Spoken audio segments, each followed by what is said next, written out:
Our speaker this evening is Stepanek, Curator Emerita of Prints and Drawings at the Museum of Fine Arts, Boston. She worked at the Museum of Fine Arts for most of her career, and since her retirement in 2015, she volunteers continuing research on Goya and other projects.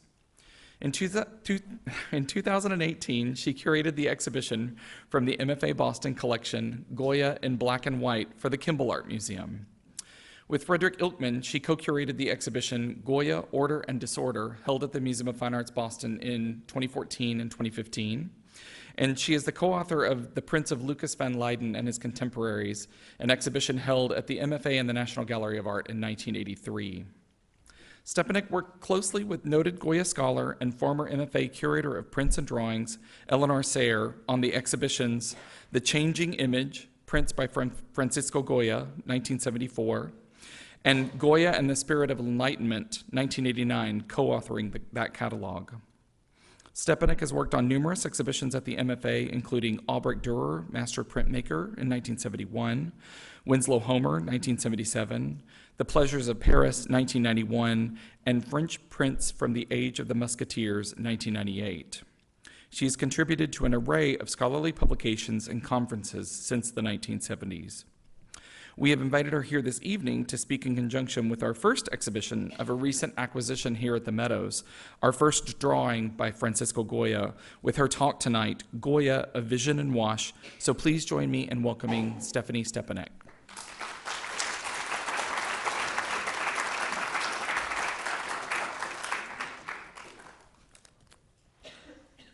Oh, the lights? Okay.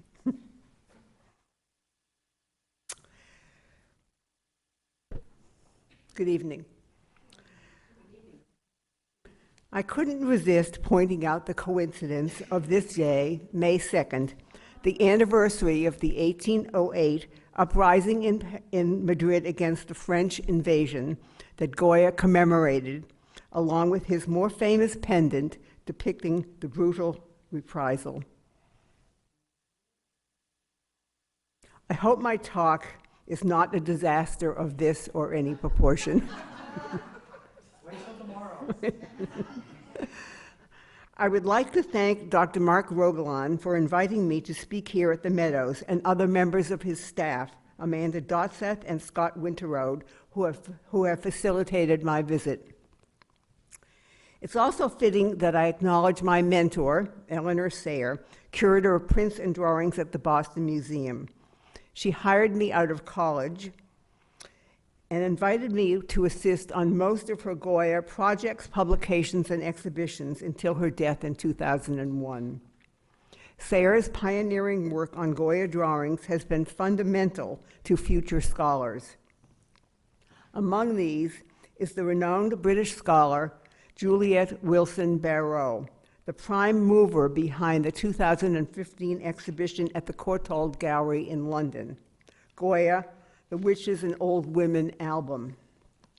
Its catalog, including essays by Ed Payne, Mark MacDonald, and others, was my principal source for this talk. The Meadows is to be congratulated for making this marvelous acquisition. The first drawing by Goya, one that will join an extensive collection of prints and a choice group of paintings.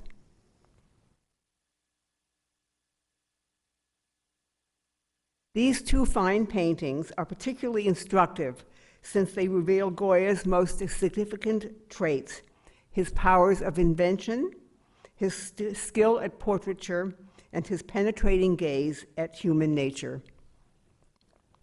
Born in 1746, Goya's lifetime straddled years of revolution in thought and culture, the Enlightenment, the birth of democracies, the violence of Napoleonic invasions, and the waning years of the Spanish Inquisition, to name just a few of the events signifying these upheavals. During all this, primarily as a portrait painter, Goya achieved the highest status of painter to the king and three succeeding kings of Spain. At the same time, through his satiric or bitter print series, The Caprichos, The Disasters of War, The Tauromaquia, and the disparates aimed at reaching broad audiences, Goya consistently demonstrated his ideological engagement with the progressive ideas of his time. One of the titans of art history, he challenged himself and his viewers, then and now, to uncover the myriad truths and mysteries of our humanity. In The Yard with Lunatics, Goya exposes mood and subject matter with luminous effects in his handling of the paint on tin plate. The extreme states of the human mind are a subject he returned to consistently, from this inventive painting to his last drawings. His sympathetic portrait of his only grandson, Mariano, has the distinction of being his last portrait, painted in 1827 during the artist's final visit to Madrid from his new home in Bordeaux. The 21-year-old Mariano, Goya's heir, is presented as a beautiful and fashionable young man. This charming fragment of a painting is a fitting emblem for this talk. It's part of a portrait of one of Goya's primary patrons, the Prime Minister Manuel Godoy. Here we see students at the Pestalozzi Academy, a boys' school that Godoy established in Madrid. A significant component of this method of education, advocated by the renowned Swiss pedagogue Johann Pestalozzi, stressed the important role of manual skills and drawing in the development of the mind. As Pestalozzi would have understood, Goya's drawings are the key to the evolution of his ideas. His paintings, whether finished portraits or examples of his creative imagination, reveal his public face. His prints demonstrate the originality of his mind. His drawings simply reveal his heart and soul, his essence. The Meadows acquisition of this drawing, executed at one of Goya's most creative periods, has amplified its collection immeasurably, enabling it to show a totally new dimension of the artist's work. One might think it a straightforward task to describe only one drawing, but this is Goya, whose works are deeply complex in their study of human nature and powerful in the immediacy of their impact. I welcome the opportunity to explore this work in a variety of contexts, but primarily within the scope of Goya's work. But you will also observe that I will probably raise as many questions as give you answers. And that so that you won't have to listen to my fractured Spanish, all of the titles will be given in English. Each of the slides will be labeled with Goya's Spanish titles or captions. Before joining its new home in Dallas, Visions had its own noteworthy history. Although considered lost by the cataloger Pierre Gassier at the time he published his catalog in 1975, Visions wasn't actually lost, but was in a private collection in Washington. Nevertheless, its ownership history is fairly seamless, and the drawing has been in the possession of a distinguished group of collectors. To name just a few: the first director of the Prado, the painter Federico de Madrazo, purchased it from Goya's grandson Mariano, the sitter of the Meadows portrait. In the mid-19th century, it was probably in the collection of the celebrated author and artist Victor Hugo. And by 1940, Visions was in the collection of Philip Hofer, keeper of graphic arts at Houghton Library at Harvard, who was probably the most serious collector scholar of Goya prints and drawings in the first half of the 20th century. In 1986, the Auschwitz survivor and influential dealer of modern art, Jan Crugier, bought it and held it until his death in 2008.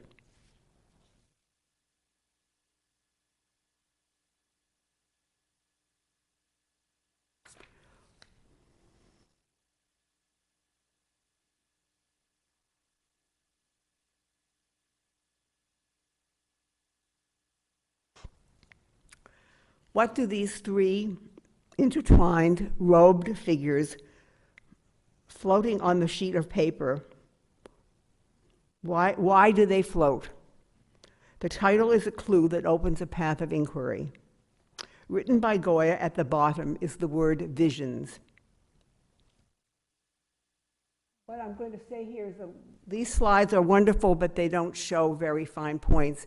And upstairs in the gallery, you'll be able to see some of these inscriptions as well as the workings of the paper in their video display up there too. So please see them if you haven't already. So it seems that that these are someone's apparition. The word is in the plural. Does the caption refer to the three subjects within the image, or is this drawing part of an intended group of other visions? Is it the product of a clear mind, a deranged mind, or a creative one? Who then is the beholder? If us, the viewer, we look closer and note that the three figures float on the page without a setting, nor do they cast a shadow. They are shown straight on, not from below, as is often typical of apparitions. What do their expressions, body language, and costume tell us? Can we know what is going on exactly, or are they like our own imagined dreams, the product of sleep, remaining a puzzle, defying recall or precise analysis? Or is a vision something quite different from a dream? Let's try to explore. At the very least, this tantalizing drawing will stimulate thought and teaching about Goya, and in its own right, reveal his mastery of nuanced brushwork. First, how does this particular work fit into Goya's body of work, particularly his drawings? By a rough calculation, Goya made an estimated 600 paintings, 300 prints, and about 900 drawings. Like many artists, he made drawings of what he observed or was inspired by in a sketchbook, one that he carried on his Italian trip beginning in 1769 and in Spain a few years later. For these pages, he used drawing implements that he could carry about, chalk or pen and ink. His vigorous chalk sketch of the death of Absalom, son of David, who was killed in battle when his head was caught in a tree, was probably inspired by a subject in Baroque paintings and tapestries in Spanish royal collections. But a figure lifted off the ground at a mortal moment is surely a subject we will see again.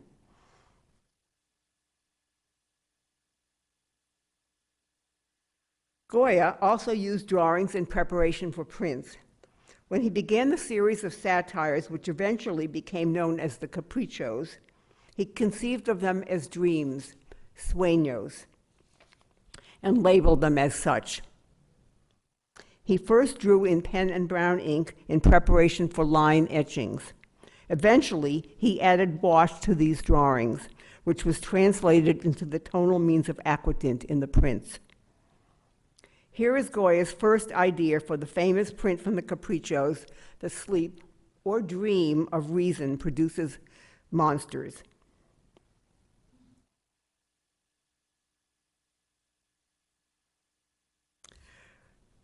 Goya made red chalk drawings in preparation for most of his prints. By comparing the two works, it's evident that he, when working on the plate, drawing through the ground with an etching needle, continued to make changes in the composition. There are almost no known drawings related to paintings. It's likely that he drew directly on the canvas. So, in addition to the Italian sketchbook, there are 27 of the sueño drawings, roughly 300 drawings for other prints. So how do we arrive at a total of 900? What are the rest? Unlike Tiepolo and countless other artists, Goya did not make finished presentation drawings intended for sale or as gifts. Visions is better understood as part of a group of drawings, closely related in theme and physical characteristics. In fact, it's essential to look at it this way. Here is the Meadows drawing with a close relative. In about 1794, at age 48, Goya was recovering from the illness that left him deaf and fairly isolated. He devised an expressive practice of making drawings in thematic sequences, but with subjects that were not dependent on established literary texts or iconographic programs. His themes are unconventional, personal, subjective. Linked by theme or composition, he often gave them captions or commentaries and numbered them, suggesting that they be viewed, essentially read in a certain order. And rather than using individual sheets to form these sequences, it's likely that he worked in bound albums, ones that were commercially available or specially constructed. Each album had distinctive paper, and he used a similar medium, such as pen and ink, brush and ink wash, or black crayon for each album, contributing to their visual unity.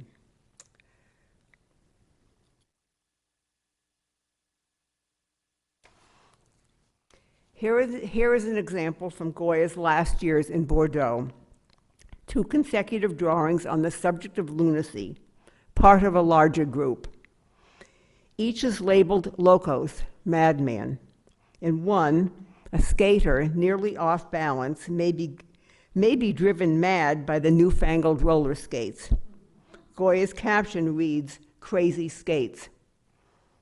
Contrasted with the abandon of the skater, the prisoner on the right, confined to a cage like an animal, is also turned into a lunatic, a raving lunatic, according to Goya's inscription. Goya's interest in the manifestations of the disordered mind is still with him after 30 years. For the most part, the albums were worked on one after the other. It is possible that some of them were worked on during the same years, depending on different goals at the moment. Also, as we will see, there is overlap in subject matter and composition between them, each reacting, compensating, or expanding on the others.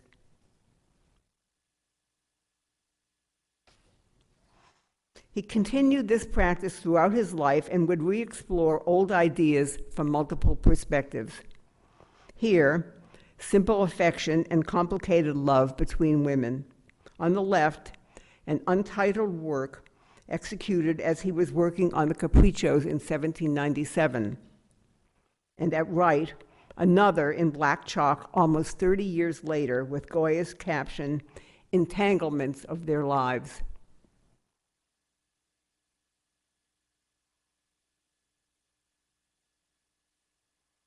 In this pair, also from different albums, 2 quite old people are contemplating marriage.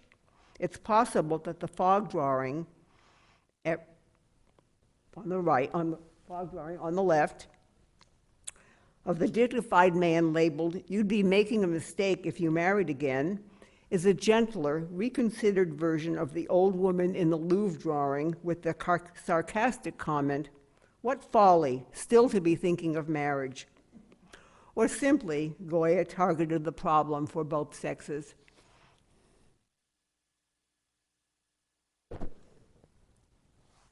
Here we contemplate the changing role of women over 30 years and in 2 countries, Spain and France. At left, women in a maid-servant relationship, and on the right, a giant-sized woman as an attraction in a Bordeaux fair. In a position of power, or is she? The history of these albums is complicated, too involved for this talk, and there are still gaps in our knowledge, especially about precise dating, the later history of some of the sheets, and even about attribution. Briefly, following Goya's death, The albums were unbound, rebound, and some were unbound again and were sold by Goya's grandson, Mariano, in about 1854. Though scattered, most are now in public collections. There are tantalizing gaps in the numbered sequences indicating still missing sheets. So it's an ongoing pursuit, the dream of dealers and collectors. As far as we know, quite distinct from the Italian sketchbook, there were 8 albums. Eleanor Sayre referred to them as journal albums, emphasizing their purpose as a record of Goya's thoughts. To distinguish them, she assigned them letters from A to H, what she perceived at the time to be their chronology. In 2001, Wilson Barrow curated a major scholarly exhibition at the Hayward Gallery in London with a selection of drawings from all of the albums. She focused on their private nature and proposed new titles for the albums related to the predominant themes or physical characteristics of each. The 2015 Courtauld exhibition and catalog examines in depth one such album, the Witches and Old Women album, also known as Album D. This is the album that once held visions. For myself, I prefer to see the albums as visual essays, following a literary or rhetorical form, pursuing topics of cultural or philosophical significance, or as an expansive study, an encyclopedia of sorts, capturing the banal, the eccentric, and extremes of human behavior. Now let's take a closer look at the original repository of visions, the album that Sayre called D, and Wilson Barrow, seeking a more user-friendly, less esoteric handle, has referred to as the Witches and Old Women album. With your permission, in the interest of brevity, I will use the shorthand alphabetical titles as identifiers, unless there is confusion. But I'd like to come back to this topic of naming the albums later. The albums are small in size. The largest sheet in album D measures approximately 9 by 6 inches. It is also brief, with only 22 known surviving sheets, although the last number written on one of them is 23.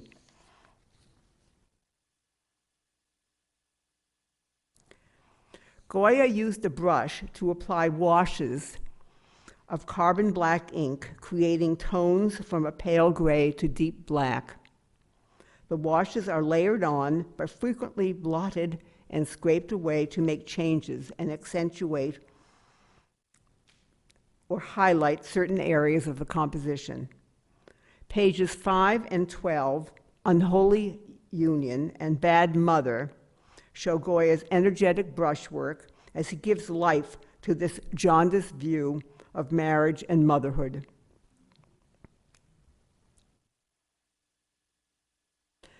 Most of the sheets, such as Singing and Dancing on the left, show numbers at top center made by Goya in pen and brown ink, indicating his sequencing. The numbering was possibly done at a single pass when the series was complete. There is another number at top made by the later collector, Madrazo, who rearranged the sheets. The smaller sheets, such as Cover This Old Hag on the right, that don't show either of these numbers and have likely been trimmed. In the case of the Meadows Visions, which is one of the largest, it's possible that Goya neglected to number them or hadn't yet decided on its final placement. However, here we are fortunate that an offset or transfer of the number 11 on the drawing Madness can be seen faintly visible top center on the verso of Visions. You probably can't see it, but you'll see it in the video upstairs. This clue is strong evidence that Visions was the 10th drawing in the album. The dating of this album has been a source of scholarly debate over the years. The Dutch watermark paper of each sheet is the same used for the drawings in album B, the Madrid album. This album contains several pages whose compositions were transformed into the etchings of the 1799 caprichos.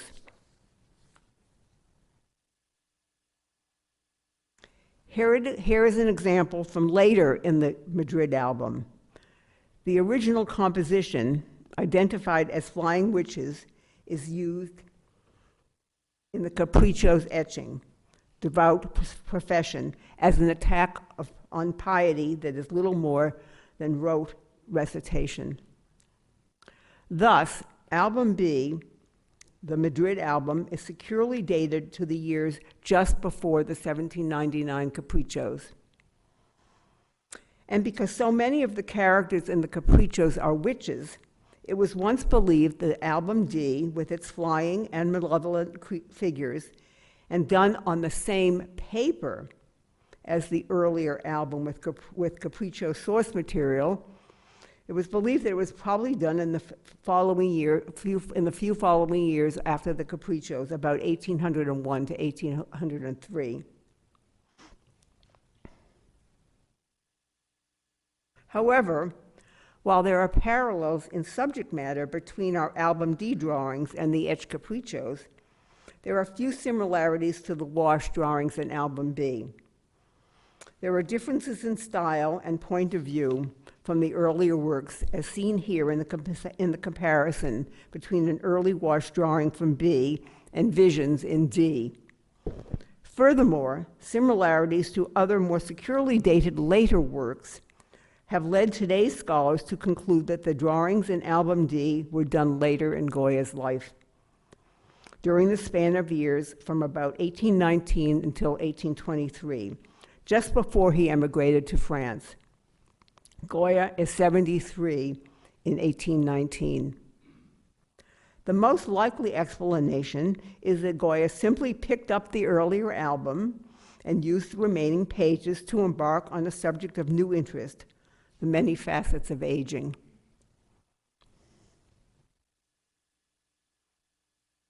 A major reason for dating these drawings to the years about 1819 is its connection to the endeavor Goya had embarked on in that year, the relatively new medium of lithography. It's possible that he was seeking a new technique for making prints that could be developed from his album drawings. Jose Maria Cardano established the first lithographic printing firm in Madrid in 1819, and he induced artists such as Goya to try the technique, touted for the freedom with which the draftsman could make an image to be reproduced without the complexities and interventions of etching and aquatint. As you will note from the image of the old women spinning, his very first experiments with lithography on transfer paper were hesitant and awkward, not yet capturing the fluidity and tonal nuance of the drawing on the right, Mother Celestina in album D.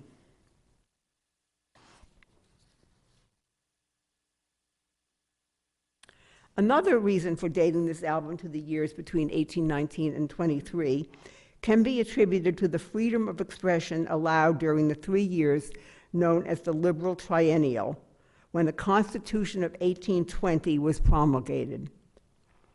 This set of laws corrected the repressions instituted when Ferdinando VII was restored to the throne at the end of the war. Liberal writings from the years of the Enlightenment were reissued, and with freedom of the press came renewed criticism of clerical abuses. The drawing from album B, Nothing is Known of This,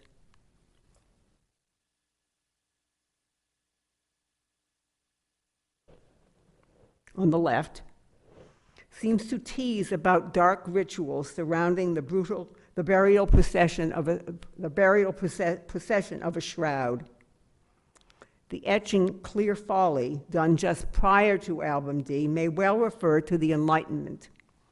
just as well as the admission of light to the carnivalesque performance of upheaval when clerics denounced the military.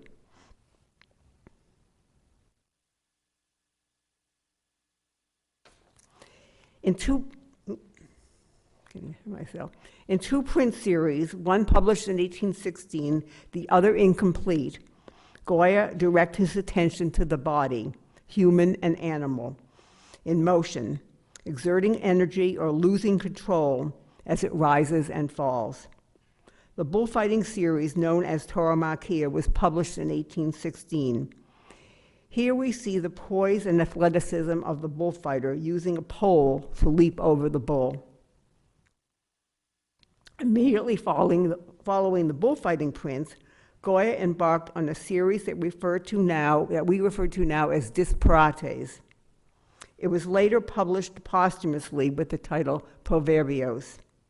On the right, women strain to lift and propel intertwined puppets, while a peasant and donkey have fallen, victims of gravity, bad sport, and joyless games.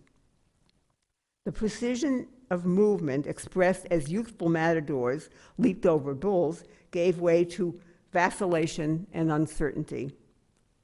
These print series are no doubt the backdrop of the drawings in Album D, and in the show upstairs you'll see almost the complete section, or I believe the complete section of the disparates.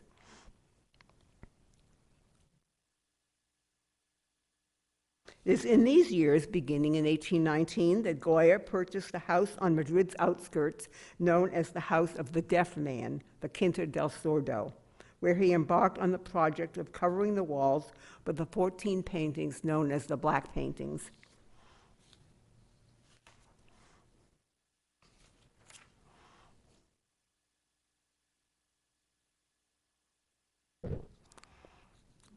There are several thematic and compositional parallels between the monumental, haunting images of antique legend and Spanish tradition, whether they're surreal, with their surreal blend of myth and reality, and this small group of drawings in Album D, with their threatening and threatened figures. Experiments in lithography, related imagery in the disparates, and the content of the Black Paintings all help to establish Album D as being done sometime in the years between 1819 and 1823.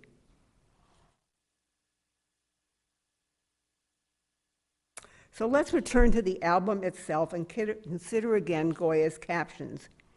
They are written beneath the image in another medium, black chalk, one better suited to writing than wash, than with the brush. This also suggests another phase in the creation of the drawing, a final touch, a title, or an afterthought. The words take the form of descriptions or commentaries, remarks, adding a new voice, mood, giving emphasis or clarifying meaning. They also add both a flow and unity to the series. Like the drawings themselves, the inscribed captions frequently show Goya changing his mind, revising his thoughts by adding yet another dimension or perspective to his book. The voice could be that of the character represented, the artist, or a viewer.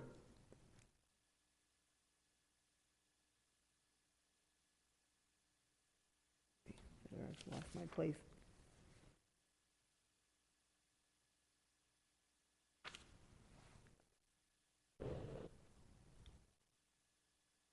The captions in Album D also show Goya's custom of putting his graphic works into categories based on modes, forms, or vehicles of perception, such as these examples, vision and nightmare, also dreams, masks, caricature, disparate, all calling attention to the intervention of the artist's experience. As I mentioned, Goya's satires, known as caprichos, were originally conceived as dreams, a traditional Spanish literary mode. Think of Cervantes and the poet Quevedo, Once on the left, you see again the drawing, which eventually became Capriccios 43, The Sleep of Reason Produces Monsters. The prints executed just before Album D are known as the disparates. Though a literary term, these are Goya's visual innovation, a new and unique category. Disparates is difficult to translate, but generally it means folly or absurdity. The imagery reveals an inexplicable world, from the picaresque to the terrible. They refer to rituals from Spanish life and carnival, often represented in removed, dreamlike format, where scale and natural laws are violated. Characters are placed in situations that contradict normal instincts and flout human nature, as here, when armed soldiers flee in fear from a fabricated phantom.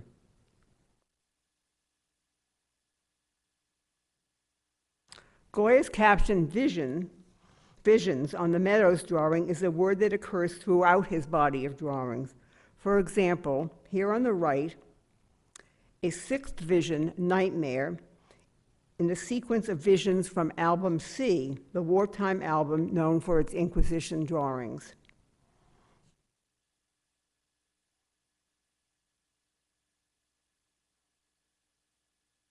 Moving away from Goya's captioning, the compositions of Album D consist of single or few figures centered on the page.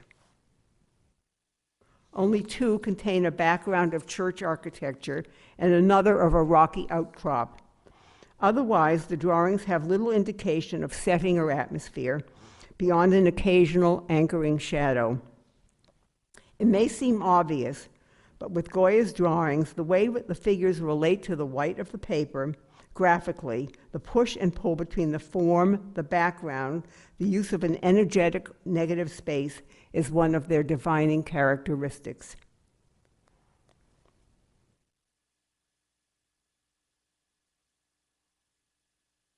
The most notable characteristic of visions is, of course, that the figures are airborne like these. They ascend joyfully, and another mirth. Because of the disassociation from settings, the figures in Album D, flying, floating, falling, often seem to be in the process of departing from the material world.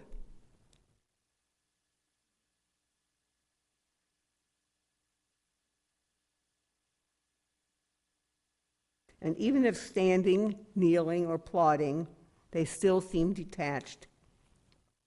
Part of this is the placement on the page, but it's also connected to the light and evanescent brushwork, just glossing over most of the figure, dispensing with structure, but somehow still showing natural form. But this is by no means unique just to this album. Throughout his life, in all media, Goya depicted visions or hallucinations of the airborne or unmoored to convey a range of meaning. In 1797, without the constraints of commissioned portraits, he made a group of 6 small cabinet paintings that to demonstrate his powers of invention and to appeal to the avant-garde and romantic fascination with the grotesque through images of sorcery and magic. Here, in Witches in the Air, in the dark of night, traveling peasants are waylaid by a bizarre occurrence, possibly an apparition. They seek protection from viewing and hearing the terrible abduction above. Note Goya's focus on modes of perception as the figures block their eyes and ears.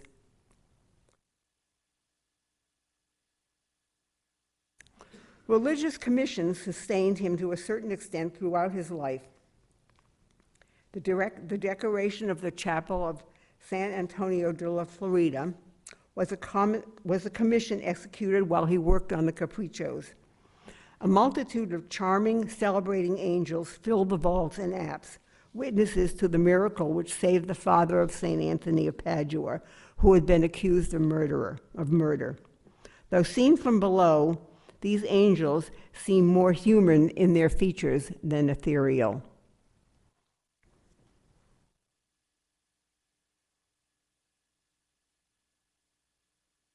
In their weightlessness, oblique point of view, and in the sense of the edges of forms dissolving in air, Goya's model for the floating figures in his drawings is more likely the ceiling paintings, drawings and prints by the prolific Tiepolo family.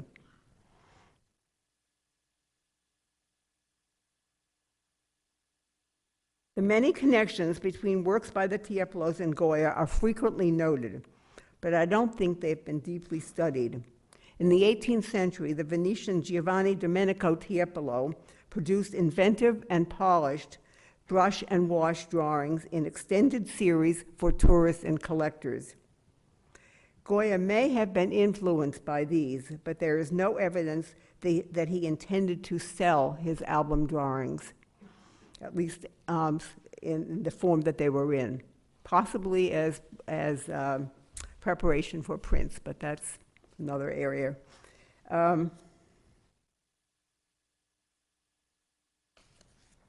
Unlike the works of Tiepolo and Goya's own religious commissions, many of his prints and drawings are presented not as depictions of an observed, though immaterial reality, but as the conception or perception of a creative mind. As I noted, the capriccios were originally conceived as dreams or nightmares. He used this device to frame the activities of witches as the product of a superstitious mind. In Pretty Teacher, we see in the shadowy landscape below a group of travelers peering up. Do they view an apparition or actual beings? It may be a Spanish landscape, but the outlandish doings of this pair of witches on a broomstick, an old teacher and a young student, is shockingly alien. So this is our vision, as well as that of the credulous travelers. In What a Tailor Can Do, Goya shows us a gullible young woman who perceives a holy figure in a tree artfully draped with cloth. Here, Goya plays with the demarcation between faulty perception and belief, delusion and superstition.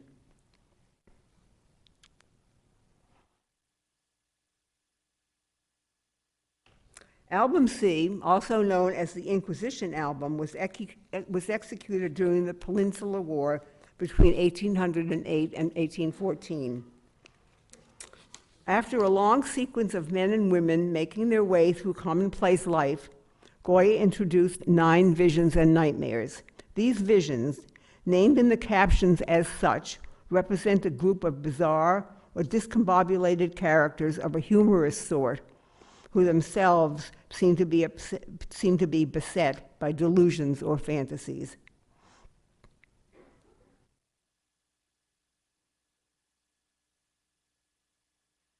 The high point and defining theme of the album is an unforgettable group of 29 drawings portraying the Inquisition trials and torture delivered over the years.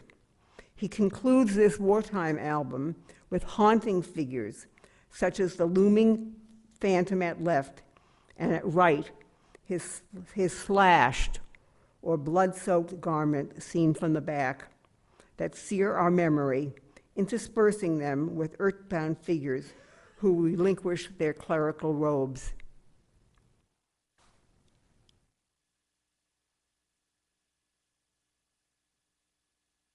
The whole album seems to be a moral struggle between the laws of heaven and earth, a theme he returned to in Album D with a different focus.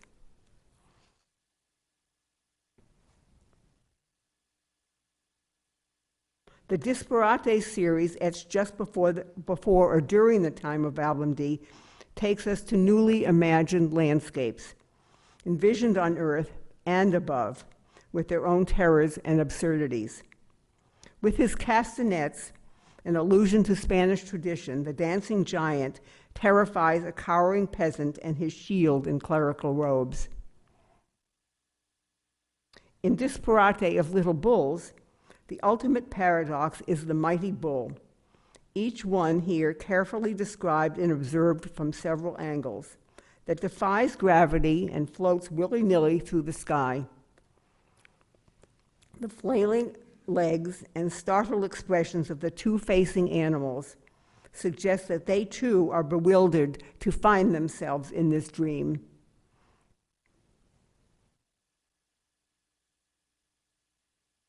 And the very polished Album E, with its framing borders seen on the left, which may have been some kind of expanded version of our album, contains a wider assortment of figures of varying ages and distinct genders. Here on page 20, a particularly vivid image labeled Nightmare, incorporating a screaming female, a witch-like figure riding herd on a soaring bull. It's impossible to tell here who is in charge of this trip.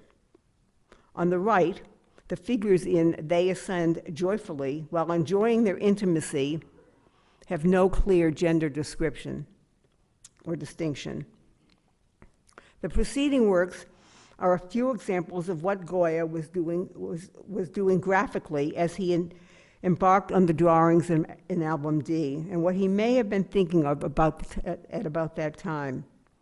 You may recall that during this post-war period, during the repressive regime of Ferdinand VII, when many of Goya's liberal friends departed for France, painting commissions dried up.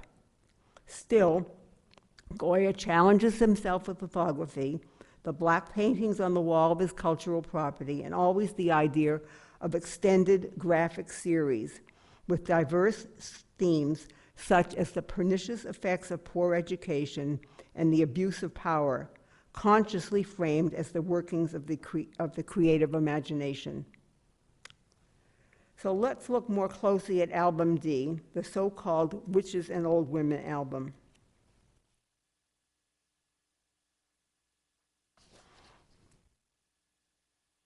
In the recent Courtauld study of the construction of this album, it was determined that Goya began on the first page and then continued on as in a stream of consciousness, each page suggested by the preceding one, and he went on later to enforce this by placing numbers on the page. Thus, we are able to follow Goya's train of thought, which turns into a personal, unconventional, but rhythmic narrative. But unlike the other series, where hallucinatory passages seem to interrupt earthly concerns, Goya begins this album with a few pages of figures that fall, then rise and float in the air. Thus, with the use of figures who defy laws of nature and are perhaps half out of this world or in decline, he is setting the tone for something quite different, a thematic cycle that begins with the idea of descent, establishing the theme of decline. Here on the left is the first drawing. The number 1 in brown ink is written over a chalk 2. Goya originally captioned this as a vision and wrote over that word, "They go down quarreling." He immediately sets forth a dialectic in the form of an argument, the violent contest between young and old, as the balding older figure in robes grabs the hair of the resisting female, whose screams we can almost hear. Above them, we see a resolution in a harmonious pair who happily embrace. At right, on the next page, with its caption, "They ascend joyfully," another couple soars up in a kind of ecstasy. Barefoot, they hold tambourines, suggesting a romantic musical performance. Do any of us recall the Sinatra tune, "Fly Me to the Moon"? Their gender is undetermined to us. Features probably lost with age, but presumably they can still do it. Now, note how Goya has treated the drapery and clothing of the airborne figures differently than the pedestrian ones, whose costumes have more descriptive detail. With more broadly described wash patterns of the unadorned robes, Goya has created the illusion of distance, Or perhaps he is aiming to describe the invisible. But very soon, on the next page, we are brought to the mundane world, where at least some figures are grounded. In page 3, on the left, we see a bizarre musical street performance taking a comic tone. Goya engages our sense of sight, sound, and smell. His inscription, singing and dancing, perhaps sarcastically implies that this old duo is whiling away their remaining time with such goings-on. The bowl at lower left suggests, as was the practice of witches, that a magic ointment facilitated elevation. In the caprichos, witches fly with the assistance of tools such as broomsticks, crutches, magic potions. In album D, so many of the figures soar, unassisted, lifted by their own steam and Goya's artistry. The drawing on the right has no title or number. It's been trimmed. The Courtauld team posits that it fits into album D cycle in 5th place. The title Unholy Union, also a later assigned title, alludes to the idea that the bonds of marriage, note the serpents binding the two figures, must be severed by force or by death. Note the paler tone of wash here used for the screening body, who is perhaps an enshrouded nightmare or a kind of ghost. Our drawing is situated about halfway through the album. In this place, it seems to play a pivotal role between heaven and earth, past, present, and future. It demands a close look, considering some of the ideas just mentioned.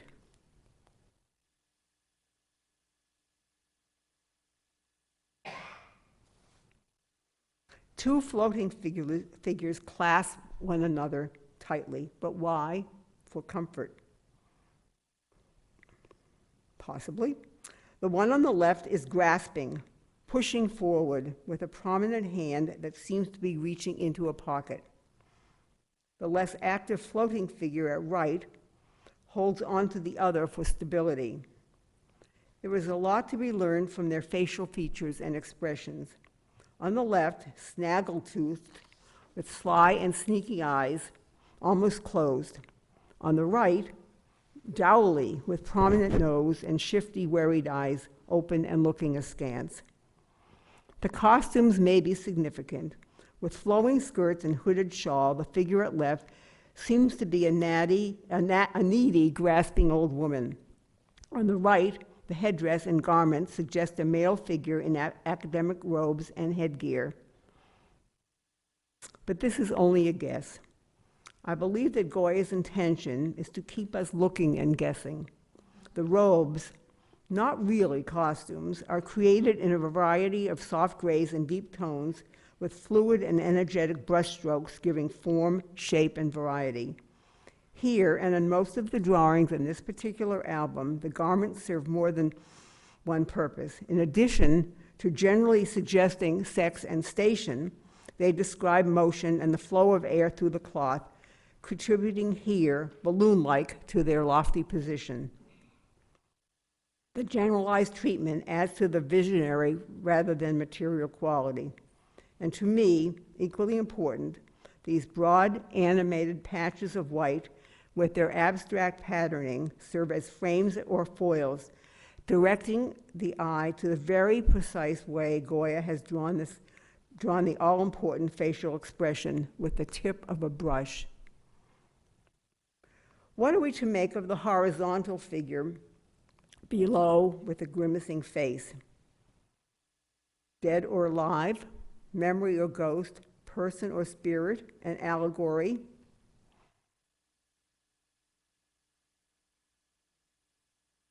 Goya works often like a sculptor who discovers his form in a block.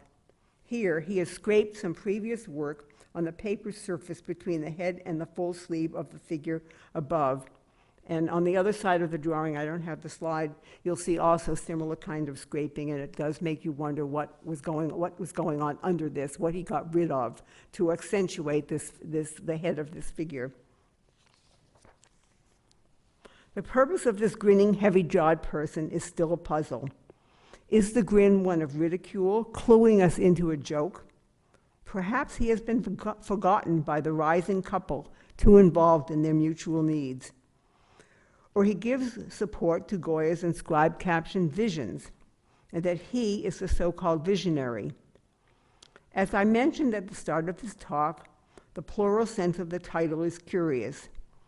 Is this one of many visions in this album? Are the figures our singular vision, or that of the reclining figure? I don't mean to waffle here in indecision. I truly believe that Goya intended to stimulate this kind of conjecture, perhaps asking us to interpret based on our own experience. For me, Goya is suggesting that this relationship is one of both necessity and mistrust. A lifetime of codependence is just one aspect of old age. Reversing his usual practice in the capriccios, or album B and C, in which everyday activities give way to the contents of the imagination, the dreams, or the nightmare, in album D, Goya reverses the so-called natural order. He moves on in a reflective mode, thinking back in time to the concrete trials of life on earth, as experienced by those in advanced years.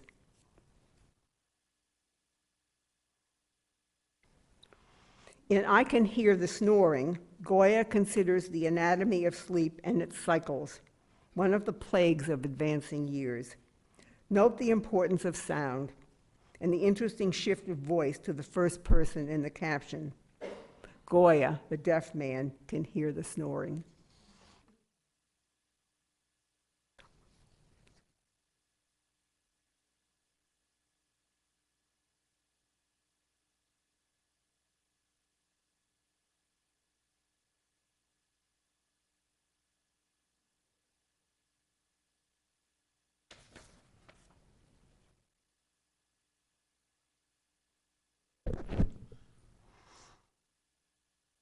On the left, Goya presents his own comic version of a nightmare, perhaps in response to a print after the influential painting of 1781 by the Swiss-English painter Henry Fuseli. In the painting, the nightmare is characterized as a heavy demon pursued by a horse bearing down on the sleeper. On this drawing, Goya wrote the word pesadilla, meaning nightmare, over the word vision. In the Fuseli, the subject of the painting is the nightmare itself. Similarly, Goya also describes the nightmare rather than its effect on the sleeper, characterizing the ponderous nature of dreams, not just weighty, but truly burdensome. What is it like to actually be a nightmare? And here's a close, maybe bigger version of the Fuseli, which you can see in Detroit, one of their great paintings.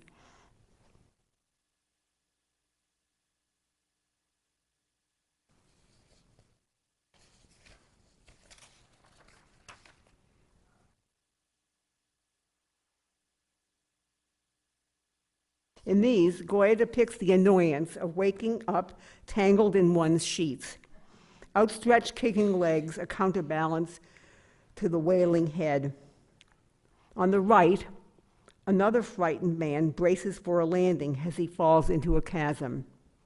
Perhaps Goya is comparing this experience to what we feel as we descend into sleep, losing consciousness, and labels it nightmare.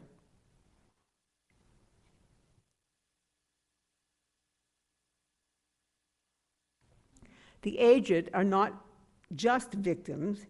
Here are two manifestations of greed, or just holding on. On the left is a robed figure that Goya labels a covetous hag. Because of the arch, the setting may be a church. On the right, is the proverbial stock figure of Spanish literature, the old procuress Celestina plying her trade of love potions. We can't be sure if she is also selling gold chains or proclaiming false piety with the rosary.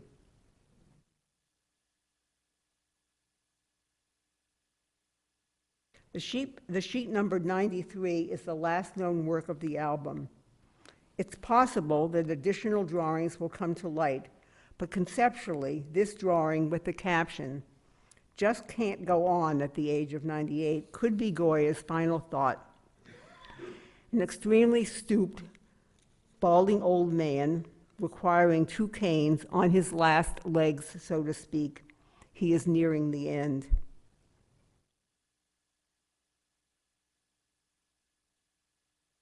While Goya champions the ambiguities of life and tensions of opposing forces within his works, I don't think he ever meant to be opaque. There was usually clarity in the facial expressions. A significant clue to the meaning of these drawings lies in their features and sagging skin.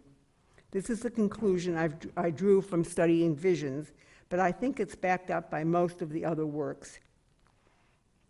We observed that the broadly described handling of the drapery and the expressive angles of animated limbs direct the viewer's gaze to the faces. In Mirth, these homely older folks can't get enough of each other. Balding and slack-jawed, their affectionate gazes confirm that what we observe in their excited limbs. On the other hand, in Visions, the precisely delineated facial expressions of sly predator and wary victim cued us into the theme of an inseparable but distrusting couple. We must remember that Goya achieved prominence as a painter of portraits, a venture that sustained his career. In his painted portraits, angles of costume almost always direct attention to the head. But the decorum of portraiture did not permit the exaggeration of features in the caricature found in many of his prints and drawings. But his deep understanding of the skull, facial planes, hair, skin, and muscles underlies his treatment of the head and face in every work. In Album D, the faces at first seem to possess exaggerated features. But I think this is less caricature than a description of the effects of the passage of time on the human physiognomy, when loss of hair, skin, and muscle and bone accentuates the remaining skeleton. Without question, this woman's wickedness is proven by her rough handling of the baby. But her furtive glance and prominent teeth confirm her rapacious nature and dominate the image. Visions is part of a large subgroup of heads placed in close proximity, a stylistic device Goya employed throughout his career to give particular emphasis to character, to comparing and contrasting expressions.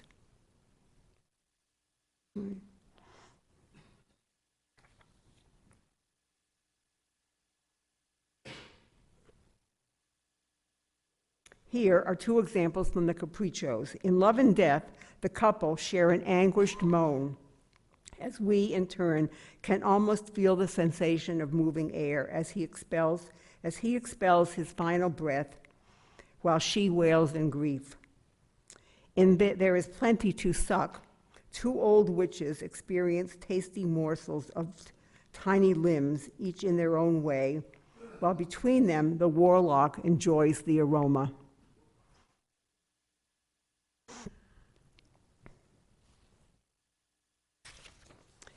Here are just a few examples of drawings from some of the other albums that reveal the way Goya has juxtaposed figures in harmony or conflict. The facial expression, the most dominant clue to the interpretation, is given equal attention with the rest of the body. From left to right, the sly young woman, an older, oblivious man. Center, musicians, harmonious in all respects. On the right, the frightened, and the frightful. But in album D, as well as in the disparates and in the black paintings, well-modeled heads and expressive faces become more significant and prominent compared to the body, with their summarily described robes.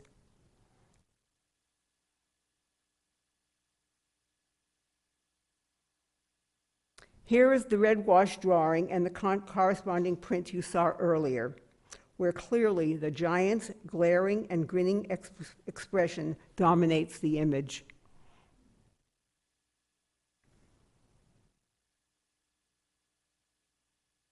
In this scene of abduction from the disparates, attention is drawn to the victim's well-delineated head, which is almost sculptured, though her facial expression is inexplicable.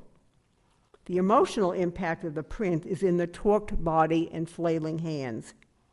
But is the figure in the background who walks willingly into the monster's mouth a clue to the meaning? And thus, the ambiguity in the face of the victim here is the point. Not an easy print to view these days.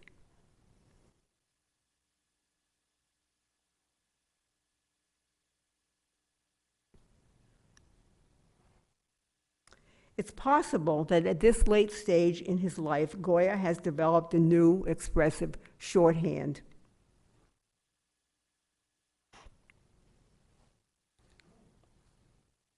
But I wonder if this tendency, in which expression is distilled in the head and face, anticipates his work in Bordeaux, where the heads themselves are disembodied, centers of consciousness moving through space, propelled only by thought and emotion. Here are two examples from one of his Bordeaux albums, Comical Discovery and Bad Dream. In Goya's move to Bordeaux, still seeking fresh means and modes of expression, he also made a remarkable series of small miniature paintings using watercolor and wash on ivory. About 23 of a possible 40 of these miniatures seem to have survived. Various theories have been proposed for their purpose.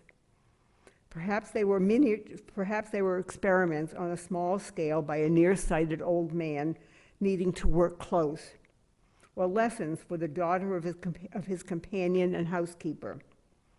However, in his descriptive letter of 1825 to Joachim Ferrer, the Spanish businessman in Paris, Goya claims, "I have never seen the like of before." This appeal could be exploring a new market. The miniatures range, only teeny, range in subject from one or two figures in cursory settings, biblical heroines, and common people, to close-ups of heads manifesting the contrast of youth and age, fear, surprise, or intense focus.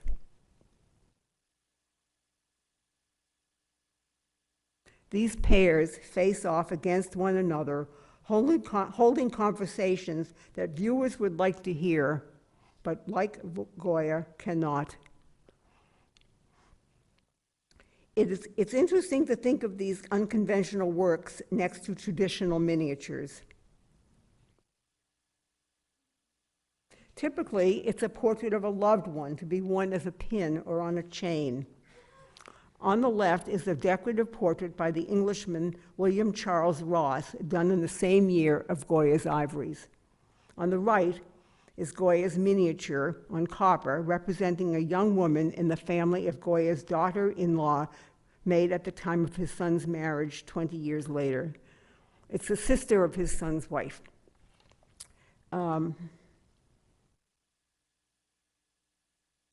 Wouldn't it be typical of Goya, a true visionary, to turn this convention of worn jewelry on its head? At any rate, it seems quite possible that Goya's interest in expressive facial features in our drawing, and many others in the album, while dispensing with the description of the human body, led to these miniatures. I'd like to now reconsider the assigned title of Album D. I believe that Wilson Burroughs proposed the descriptive titles of the albums rather than the letters as a more effective way for the student and scholar to recognize them. I don't think she intended them to totally define the contents. The term witches and old women is useful, since most of the drawings seem to depict old women or people with wizened features who have lost the facial characteristics linked to gender or sex appeal, and who, for the most part, wear robes covering their bodies. However, curiously, only one drawing is labeled as a witch, while a couple of the others have signifiers, a cat and a bowl of ointment.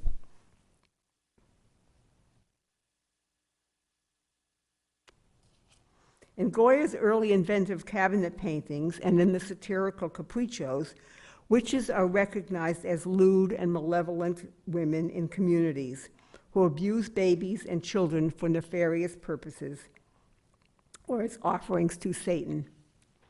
For Goya, these small paintings and the prints served several purposes: to exercise his imagination, to titillate the viewer, and to expose and ridicule superstitious beliefs. Goya's compositions took a cue from witchcraft trials recorded by the Inquisition, in which he parodies the rituals of witches as inversions of Christian rituals. In this image, that Goya labels Dream of a Good Witch, something else is going on. An old woman carrying newborn babies on a stick is treated as a commercial traveler, a street person. She is no longer associated with the coven, and here she ambles along independently as if merely selling pots and pans. I expect that her own dream of being out and about is realized. But of course, here Goya seems also to be saying that the witches have left their covens and are out among us.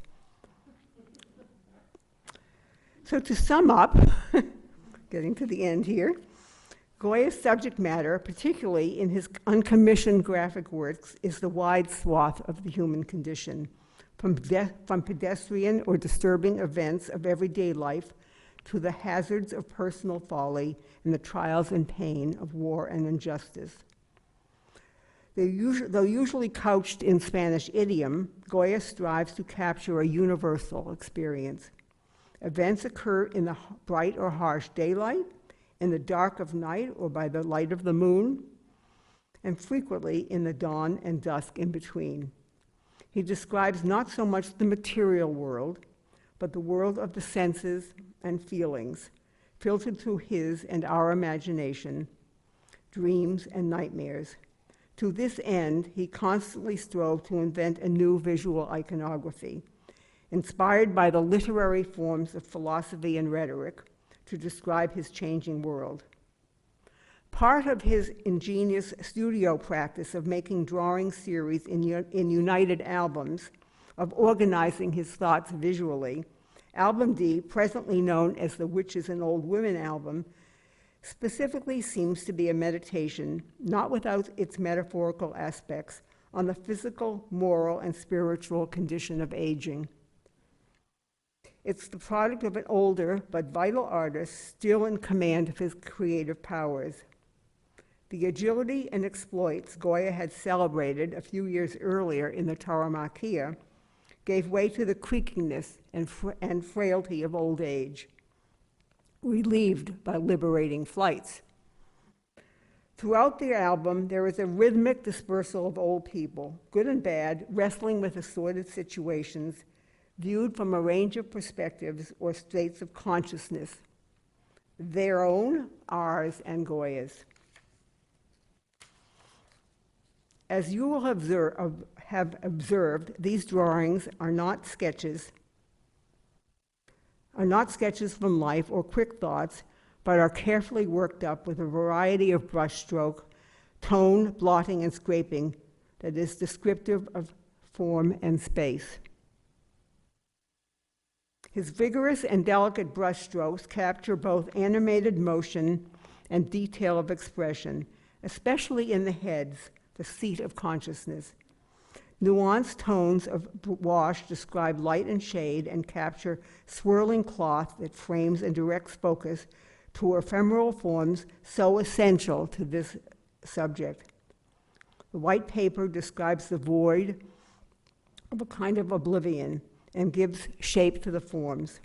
The images alone and in sequence are a kind of visual rumination and speculation, exploring and developing thoughts, giving form to spirit, learning about life and human endeavors in the way Goya knew best, his hand guiding his mind guiding his hand, and equally so, his hand guiding his mind.